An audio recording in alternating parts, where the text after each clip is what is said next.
So జనరల్‌గా ఏంటంటే, ఇప్పుడు మీరు బీటెక్ గానివ్వండి, ఇది R22 యేసుకున్నా, R18 యేసుకున్నా, ఏది యేసుకున్నా గూడా R18 నుంచి బీటెక్ గానివ్వండి, బీఫార్మసీ గానివ్వండి, ఏదైనా అందుట్లో జేఎన్‌టీయూహెచ్ కింద కంప్లీట్ అవ్వాలంటే 160కి 160 క్రెడిట్స్ తెచ్చుకోవాల్సిందే. అయితే ఇక్కడ మీకు R18 కన్నా ముందు 2 ఫెసిలిటీస్ ఉండేవి. R18కి మాత్రం ఒకటే facility grace marks 30-23. So grace marks పెట్టుకుంటే సబ్జెక్ట్ పాస్ అయిపోతారు. పాస్ అయిపోతే క్రెడిట్స్ వస్తాయి. ఆ 160 క్రెడిట్స్కి 160కి 160 వచ్చేస్తాయి, సమస్య లేదు. కానీ సబ్జెక్ట్ ఎగ్జామ్షన్ పెట్టుకున్నారనుకోండి, అంతకుముందు R16 వాళ్ళకి అది కూడా ఉంది కాబట్టి, అంతకుముందు బ్యాచ్ వాళ్ళు అయితే 2 సబ్జెక్టులు వదులుకోవచ్చు.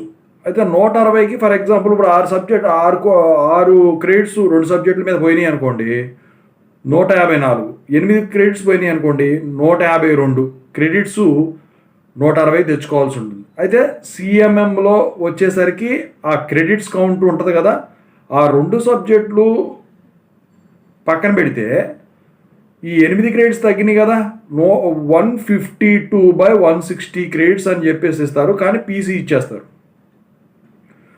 సో ఇదంతా ఎందుకు చెప్తున్నానో చెప్తాను. అయితే ఇక్కడ ఏంటంటే, ఇప్పుడు కొత్తగా ఒక టాపిక్ నడుస్తుంది, స్టూడెంట్స్ కూడా అడుగుతున్నారు. ఏంటంటే జేఎన్‌టీయూహెచ్ వచ్చేసరికి ఇక 160 క్రెడిట్స్ తెచ్చుకునే పని లేకుండా ఏదో కొత్త పద్ధతిలో ఆలోచిస్తున్నారు. ఎందుకంటే 4 సంవత్సరాలు స్టూడెంట్స్ చదివిన తర్వాత ఈ పద్ధతి ప్రకారం చూస్తే కొంతమంది పాస్ కాని వాళ్ళు పాపం వాళ్ళ లైఫ్ స్పాయిల్ అయిపోతుంది, అట్లాంటి వాళ్ళ కోసమే ఇది అని చెప్పేసి ఆలోచిస్తూ ఉన్నారు. దానికి సంబంధించిన కమిటీలు వేస్తున్నారు అని చెప్పేసి అడుగుతూ ఉన్నారు.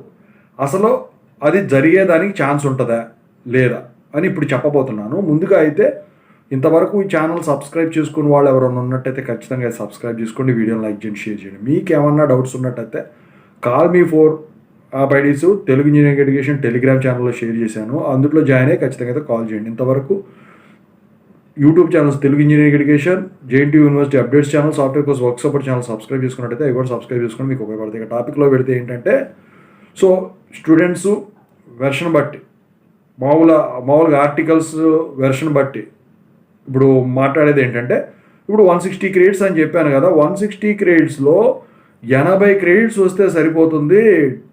బీటెక్ బీఫార్మసీ డిగ్రీ ఇచ్చేస్తారు, అది రెగ్యులర్ వాళ్ళకైతే. లేటర్ ఎంట్రీ వాళ్ళకి ఇంకా తగ్గుతుంది కదా, మళ్ళీ అందులో సగం అయినట్టయితే సబ్జెక్టులు ఫెయిల్ అయినా కూడా డిగ్రీ ఇచ్చేయచ్చు. అప్పుడు వాళ్ళకి లైఫ్ స్పాయిల్ అవ్వకుండా ఉంటుంది. అలాంటి వాళ్ళందరికీ సర్టిఫికెట్ ఇచ్చేయడానికి చూస్తున్నారు, దాని గురించి చేస్తా ఉన్నారని చెప్పేసి ప్రపోజల్ చెప్పారు. కానీ మీరు గమనించినట్టయితే స్టార్టింగ్లో నేను ఒకటి చెప్పాను, గ్రేస్ మార్క్స్ సబ్జెక్ట్ ఎగ్జామ్షన్కి ఉన్న డిఫరెన్స్.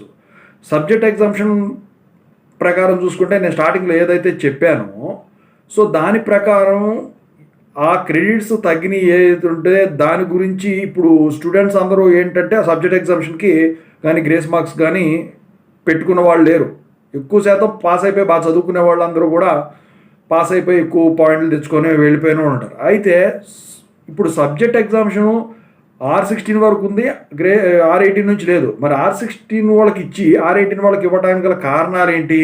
సో వాళ్ళు క్లియర్గా మెన్షన్ చేశారు.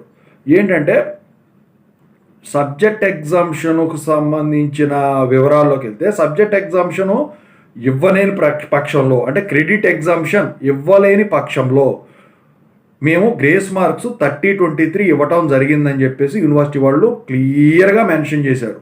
అప్పుడే వీళ్ళు ఎన్ని ప్రొటెస్టులు చేసినా ఏం చేసినా కూడా. అయితే ఇది ఒక కారణం, ఎందుకో చెప్తాను. ఇది పక్కన పెడితే తర్వాత మీరు రెగ్యులేషన్ బుక్స్ చూసుకోండి. మీరు ఇచ్చిన రెగ్యులేషన్, అకాడమిక్ రెగ్యులేషన్ ప్రకారం credit exemption is not possible, there is no exemption of credits అని చెప్పేసి వీళ్ళు ఇవ్వటం అయితే అకాడమిక్ రెగ్యులేషన్లో క్లియర్గా చెప్పడం అయితే జరిగింది. అయితే అక్కడ దీనికి సంబంధించింది సేమ్. అయితే as per the university rules, university వాళ్ళు ఏం చేస్తారంటే academic regulation as per the convenience ఎప్పుడైనా మేము దాన్ని మోడిఫై చేయొచ్చు అని చెప్పేసి ఒక రూల్ కూడా ఉంటుంది దాంట్లో. మీరు గమనించినట్టయితే, చూసారో లేదో నాకు తెలియదు కానీ, సో అది కూడా మార్చుకోవచ్చు యూనివర్సిటీ కొన్ని ఇబ్బంది పరిస్థితుల్లో అని చెప్పి. అయితే ఇదంతా ఎందుకు చెప్తున్నానంటే, సబ్జెక్ట్ ఎగ్జామ్షన్ ఇవ్వటం కుదరని పక్షంలో ఎందుకు చెప్పారంటే, సబ్జెక్ట్ ఎగ్జామ్షన్ అంటే ఇప్పుడు మీరు 160కి 80 గ్రేడ్లు వస్తే బీటెక్ డిగ్రీ ఇచ్చేస్తారు, బీఫార్మసీ డిగ్రీ ఇచ్చేస్తారు అన్నారు కదా. సో ఇప్పుడు 8 క్రెడిట్లకే అంతుంటే సగానికి సగం పోతే ఎలా కుదురుతుంది?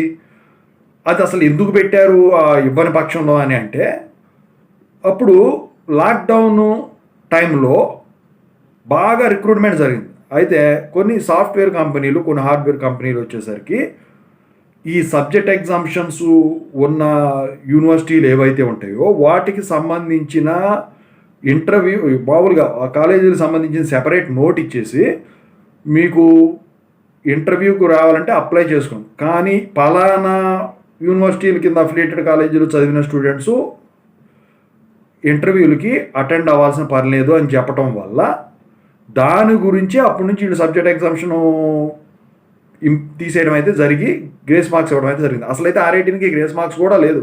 R22కి వచ్చేసరికి గ్రేస్ మార్క్స్ లేవు, సబ్జెక్ట్ ఎగ్జామ్షన్ లేదు.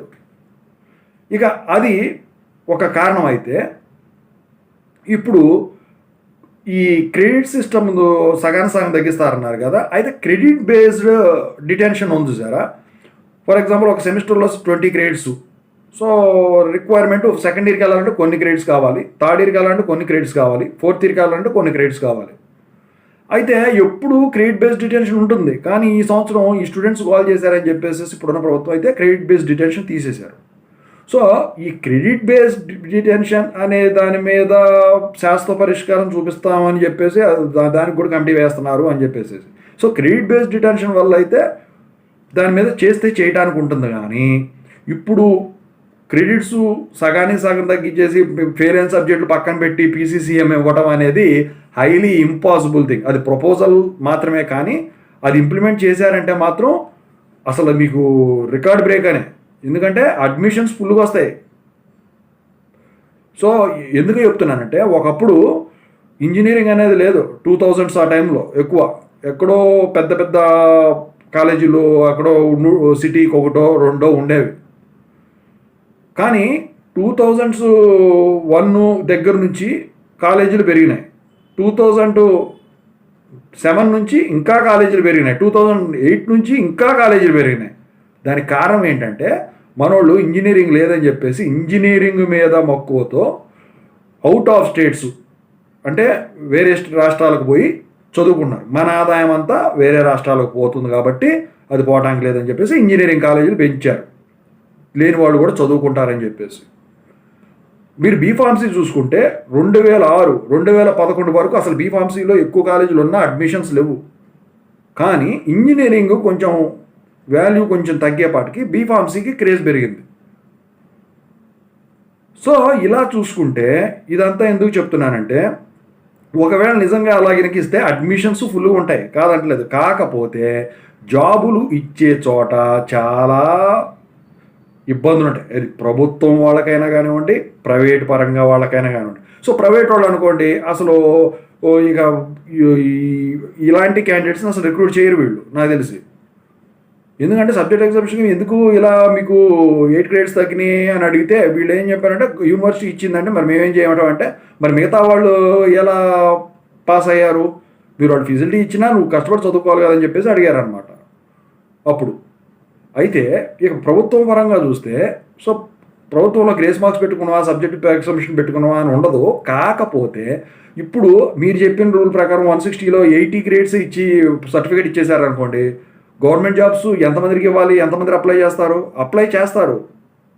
కాకపోతే అప్లై చేస్తే ఆదాయం వస్తుంది, నేను కాదంటలా. కాకపోతే వీళ్ళు ఉంటారు చూసారా స్టూడెంట్స్, ఇప్పుడు రాని వాళ్ళు డిసప్పాయింట్ అయిపోతారు.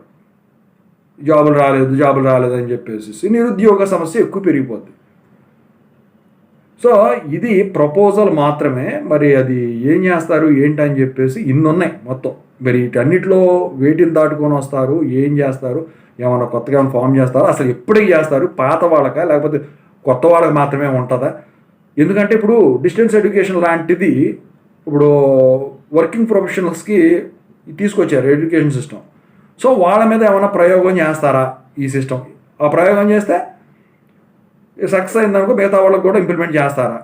అని చెప్పేసి ఇంత ప్రక్రియ ఉంది. ఇదంతా అవ్వాలంటే ఇంకొక 5-6 ఏళ్ళు పడుతుంది. ఎందుకంటే ఓపెన్ బుక్ సిస్టమ్ అనేదాన్ని మన వాళ్ళు బ్లూమ్ టాక్సానమీ అని చెప్పేసి ఒకప్పుడు ట్రై చేశారు, సక్సెస్ కాలేదు.